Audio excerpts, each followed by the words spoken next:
what I want to teach you is what are the positions that we call singularities, and a singularity is a position where the tool gets blocked, so we cannot do things, and that would be a very hard definition. But these kind of positions, for example, where we get stress to the robot, these are called singularities. So if you see, this is not a comfortable position even for a person. So basically what I do is that if we have a position where the end effector will be blocked, or the robot is in a triangle position or extended, it will be an unnatural position. Think about that with the operators. If we have all our hands like this, we are not working like that. We are not working with the hands extended or in positions that we don't feel natural. So that will be called singularities. In this case, the robot is in a singularity because we have this shape. So what I have to do is to release it from that shape. And if you can't, here is when maintenance will get over and they will have to disassemble the robot and assemble it again in a more comfortable position. So in this way we have now released the robot. We have a more natural position. And another example of a singularity will be this one.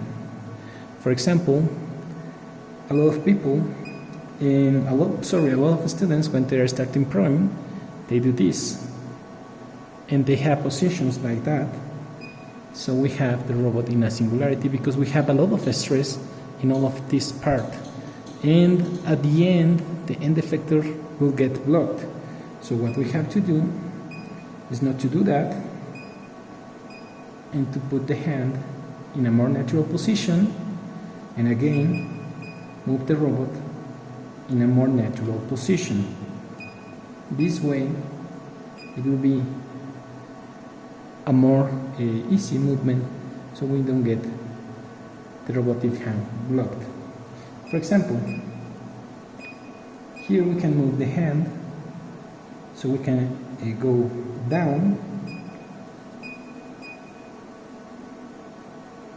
and for example here I'm moving it, but what I am seeing is that when I move the robot, it is going to a very unnatural position, and what I have to do, I will move it so you can see it. What I have to do is to release it from that unnatural position. As you can see, I am reaching a singularity here because I have a 90 degree, a triangle. The hand is not well positioned, so I am making singularities where the robot will get in shapes that it doesn't need to be. So you have to be careful in what type of coordinates, or what type of movements you're moving the robot, so you get natural movements from it, and what kind of instructions or commands we are using at the program to teach the positions. Remember that we have different kinds of commands to teach the robot some positions.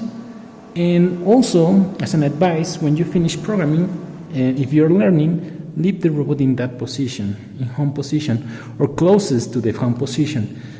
Because if we have some position errors where we have to overwrite the numbers or the position to the robot, that this happens a lot with this kind of educational robots, because they are a very long time they are turned off, so the batteries will not remember the positions. But if we leave them like this, when we enter the software and we correct the positions, we can overwrite with the current position because we know we have the starting position of the robot. So it is very important to leave the robot in a comfortable position that we can later use for maintenance purposes if we are going to turn off the robot, or if the robot will be in standby.